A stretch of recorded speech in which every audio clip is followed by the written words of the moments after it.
Comey was spying on Trump. Well, the reason he was writing the memos was to create a record so that he could destroy No him. American knowingly colluded with the Russians to interfere in our election campaigns. Oh, wait, unless you mean Hillary Clinton. Pardons, prosecutions, and transparency.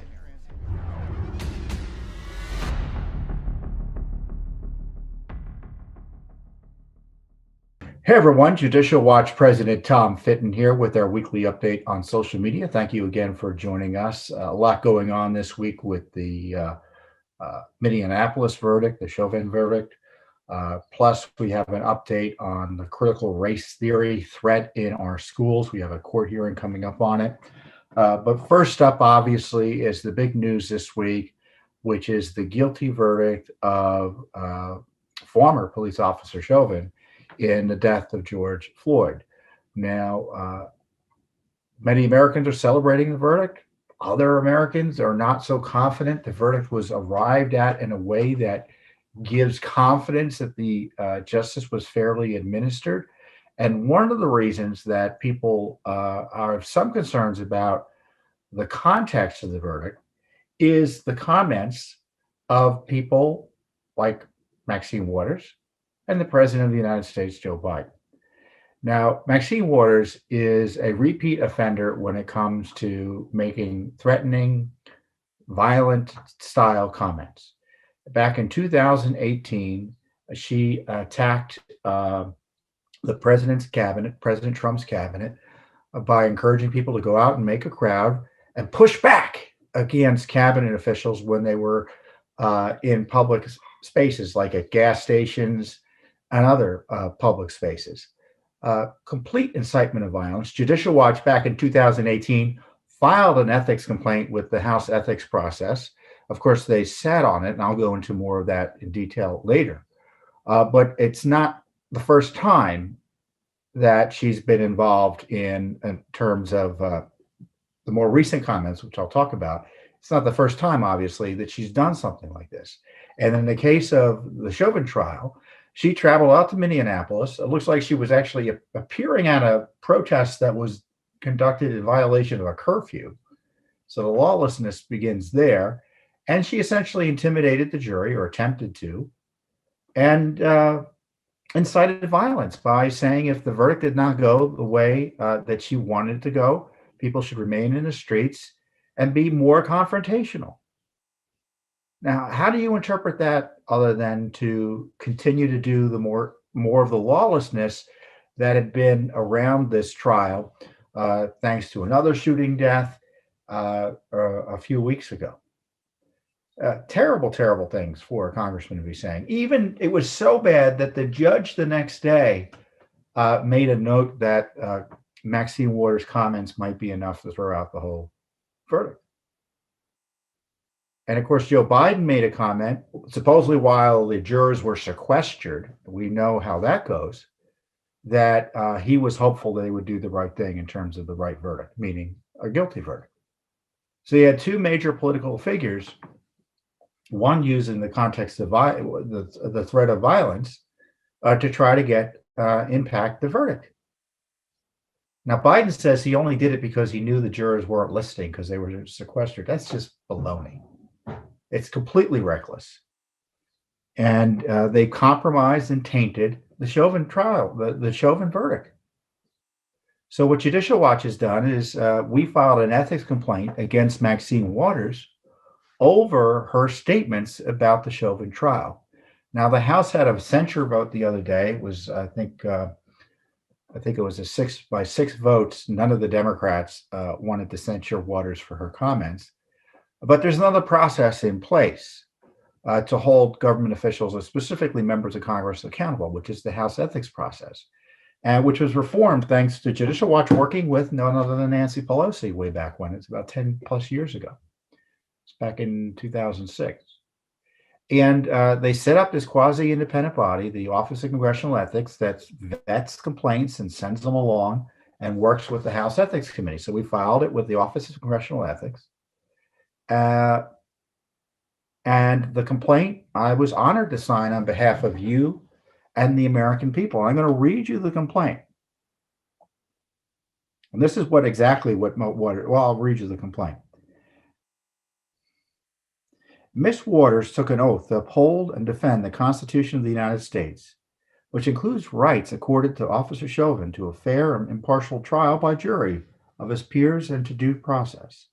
Miss Waters' inflammatory comments that pressured the jury while encouraging rioters already engaged in rampant destruction of property and attacks on police officers to, quote, get more confrontational, unquote, are irresponsible and dangerous incitement by a member of Congress.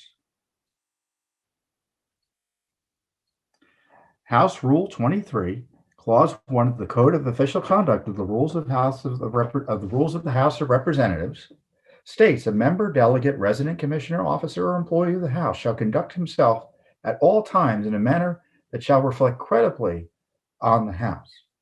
Miss Waters' conduct surely does not reflect credibly on the House by encouraging violence in response to a, quote, guilty, unquote, jury verdict. She seeks to undermine the Constitution's guarantees and protections and fosters the breakdown of civil society. Such dangerous and reckless rhetoric demands investigation. Most disturbingly still, this behavior by Representative Waters represents a pattern of conduct. In June 2018, Ms. Waters exhorted protesters to form, quote, crowds, unquote, to, quote, push back, unquote, on President Trump's cabinet members, saying, quote, if you see anybody from the cabinet in a restaurant, in a department store, at a gasoline station, you get out, you create a crowd, and you push back on them, and you tell them that they are not welcome anymore, anywhere, close quote. That reprehensible conduct prompted Judicial Watch to file an earlier complaint with the Office of Congressional Ethics, which has been inexcusably ignored. Representative Maxine Waters' comments, in the least, fall under the expansive standard for incitement set by the House in its snap impeachment proceedings of President Trump. Judicial Watch calls upon the Office of Congressional Ethics to launch an investigation into Ms. Waters' comments immediately. And her comments specifically were this. There are lots of things she said, but this is the most provocative. This is what she said. If Chauvin's not found guilty, this is the advice she gave on me and on tape. So this is a video. Well, we've got to stay on the street and we've got to get more active. We've got to get more confrontational. We've got to make sure they know that we mean business. So what do you think she meant? Now, she has since said, I haven't seen her exactly what she said, but my general impression is that she meant that people should be more activist in terms of getting reform through. But that's not the context here. Stay out in the streets and be more confrontational. So I was pleased to sign that complaint on behalf, again, of you, the American people, and of course, Judicial Watch, and we'll see what the House does with it. The ethics process is supposed to work in this regard. This is why the reforms were put in place, so the ethics process would be more transparent and accountable. It's right now broken. It's a black hole. We filed that ethics complaint against Maxine Waters. We filed about her comments about the Trump cabinet back in 2018. We have 2 complaints pending against Adam Schiff that have been ignored. One about his violations of the regulations concerning the confirmation of classified information. He confirmed classified information, which he's not supposed to do if you have a national security clearance like he did, or does, frankly. On top of that, he was messing with witnesses in the Trump impeachment case that we thought required an ethics investigation. And then on top of that, you have Ilhan Omar, where there are substantial issues related to marriage fraud, potential tax fraud, immigration fraud, all sorts of issues. Student loan fraud. This is something that the House Ethics Committee needs to handle. Now, but they've yet to do anything on it, despite requirements that they be transparent on the process. But compare and contrast that to Matt Gaetz. Now, Matt Gaetz has been in the news over allegations he engaged in some sort of sexual misconduct, but they're newspaper reports. So, they're given the media's credibility. It's hard to know what to believe, or what he may have done something wrong or objectionable in someone's personal life, but the legal issues, I think, are it's quite unclear what he did that's wrong. But either way, the House Ethics Committee announced an immediate investigation of him. He's been convicted of nothing. He's been indicted of nothing. All he's been the subject of is newspaper reporting. And yet they've done nothing on Waters, Gates, and yet they've done nothing on Waters, Schiff, and Ilhan Omar. And yet they immediately announced a snap investigation into Gates. Now, this is the way the House Ethics Committee works. It has 3 members of the Republican Party and 3 members of the Democratic Party. So it's split evenly, which is unusual, where the majority party usually runs the committee. In this case, the Ethics Committee runs on a mutually assured destruction process, meaning they can only proceed if you have both sides participating. So it's clear the reason, well, I shouldn't say it's clear, is the reason they're not proceeding against Ilhan Omar and Schiff is because Pelosi doesn't want them to do anything, or is it because Republicans also don't want to do anything?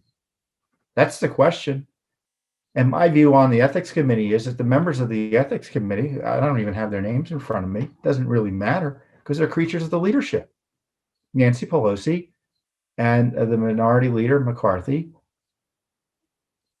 they're responsible for those folks on the committee and what they're doing or what they're not doing. And of course, other members of the caucus should be letting their views be known as well. So it's not enough to have a censure vote that goes nowhere. You've got to get a process in place to make sure these questions about what she did is properly vetted or are properly vetted. And it's up to Judicial Watch to kind of call the House out on its failures to enforce its own ethics rules. I mean, they knocked Marjorie Taylor Greene off committees, the Democratic majority did, because of comments she made before she was a member of the House. Here you have Waters making comments, not once, but twice at least, advocating for incitement, really.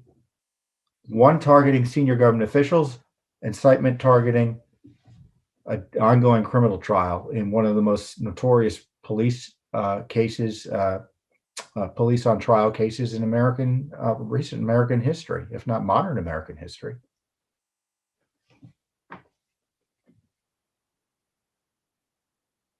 And Joe Biden, I guess I can't file an ethics complaint against Joe Biden.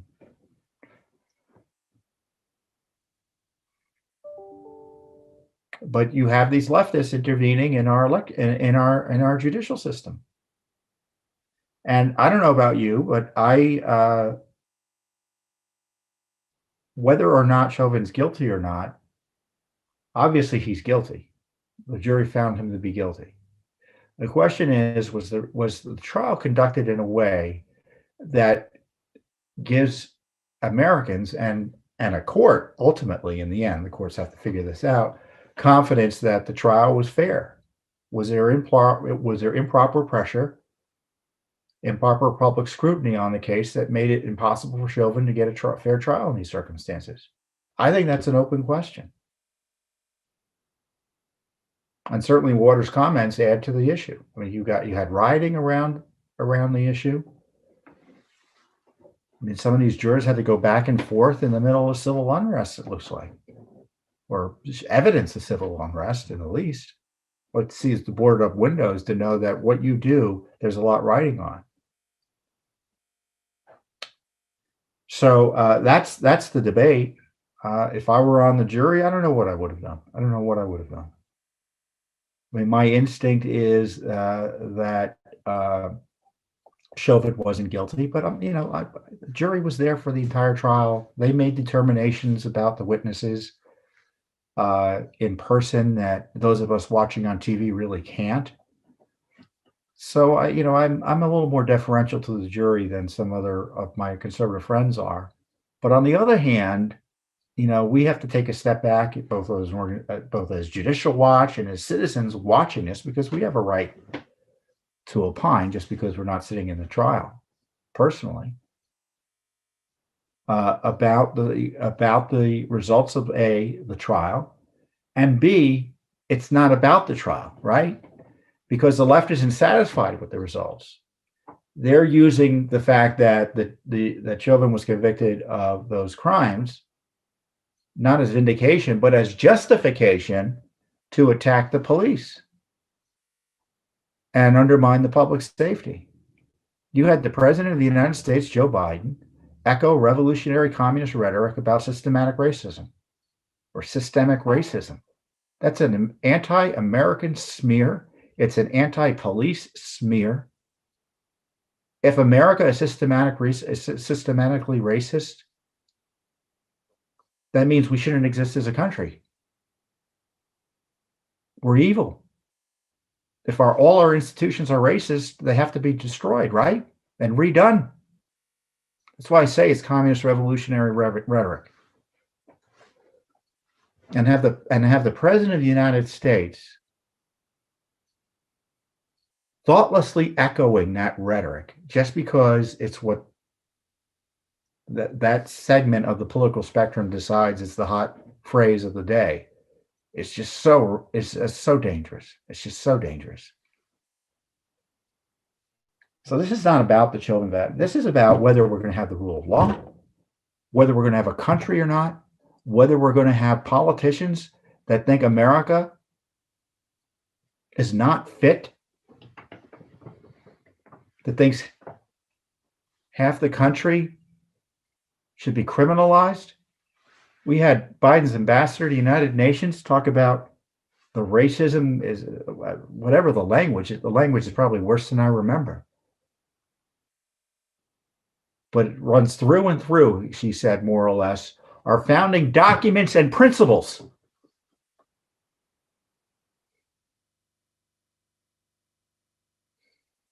Our country's under attack.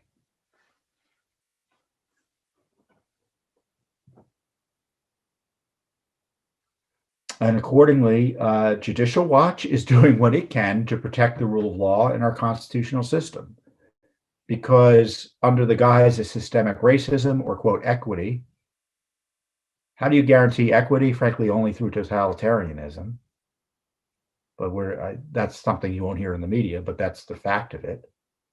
To make sure everyone has equal outcomes or outcomes that no one benefits improperly versus someone else based on their race, that's totalitarianism. It's the only way you can guarantee equal results. So again, more thoughtless rhetoric that engenders the left's totalitarian and advances the left's totalitarian impulse. Dangerous times we're in. So what is Judicial Watch doing? Well, we're obviously doing what we do, which is we're trying to figure out what's going on in the government, going to court to get access to information, suing where we can, where this racialism, this extremism is being implemented. So we've got several cases in that regard. We have 2 cases in California over diversity mandates for boards of directors, quotas, where people are treated according to their race, sex, and other qualities, not on merit. And in Massachusetts, we have a court hearing on Monday. Our lawyer, Michael Pukesha, will be participating, he's running the case.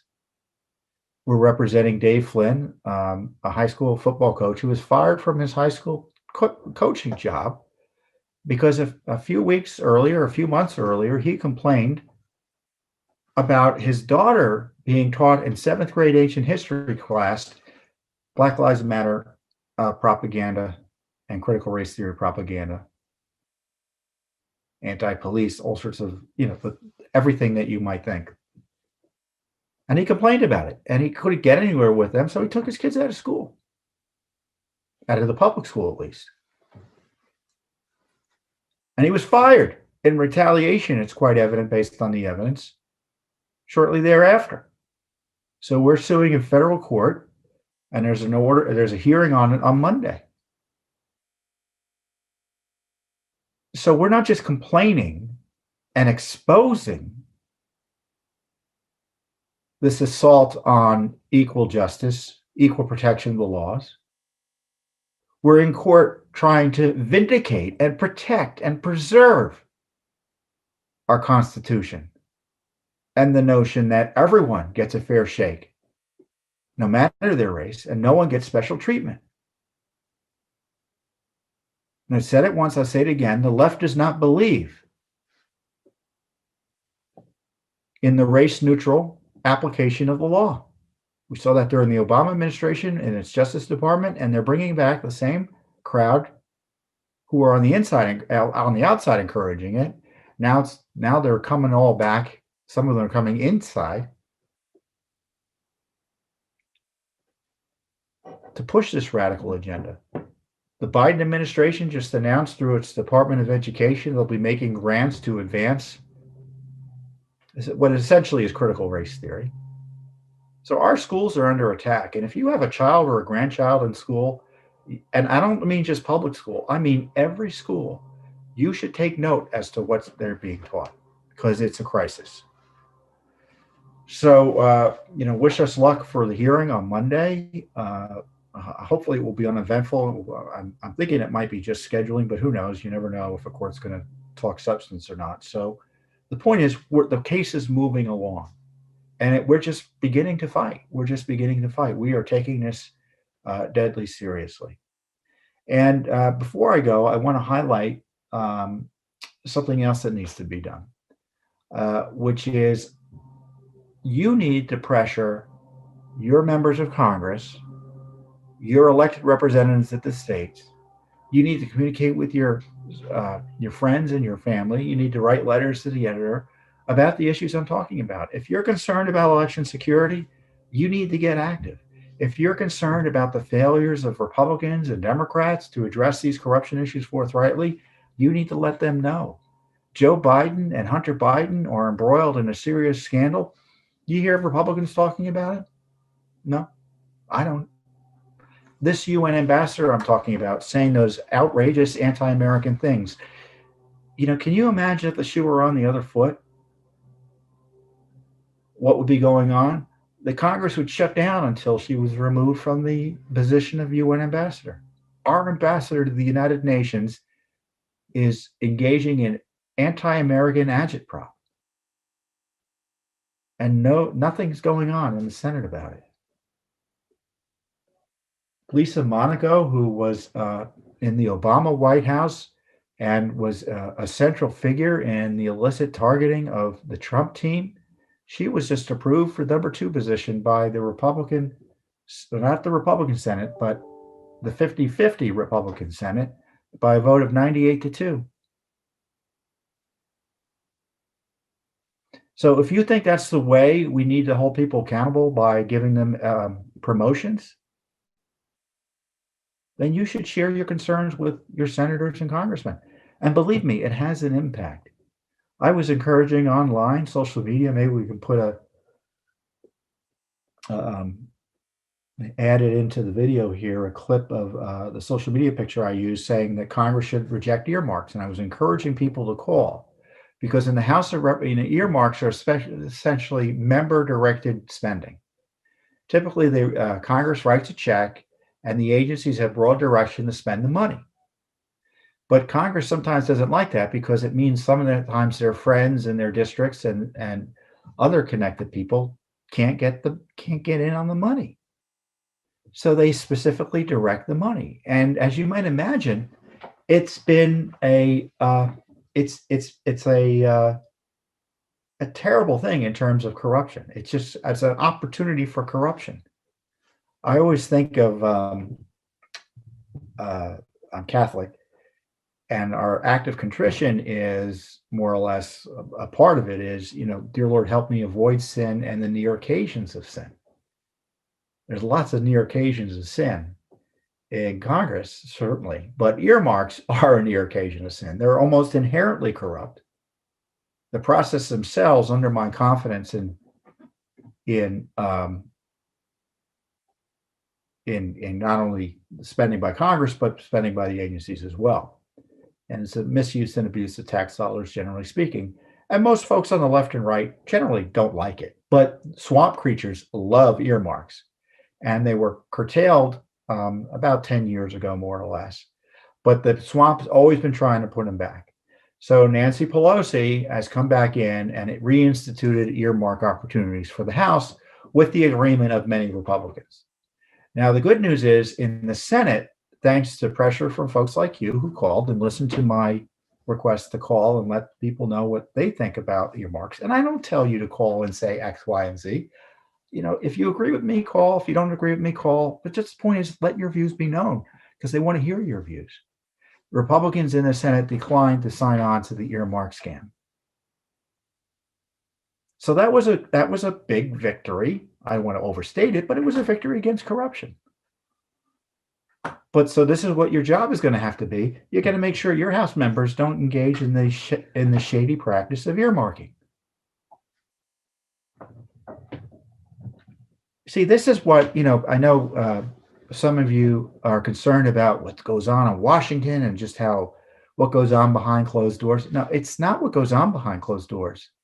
That's the problem. It's what goes on in plain sight that no one wants to talk about. Earmarking will be a process. It won't be as transparent as other spending because of the corruption involved that everyone's agreed to just now, at least in the House. And Republicans in the Senate, magically, the swamp lost.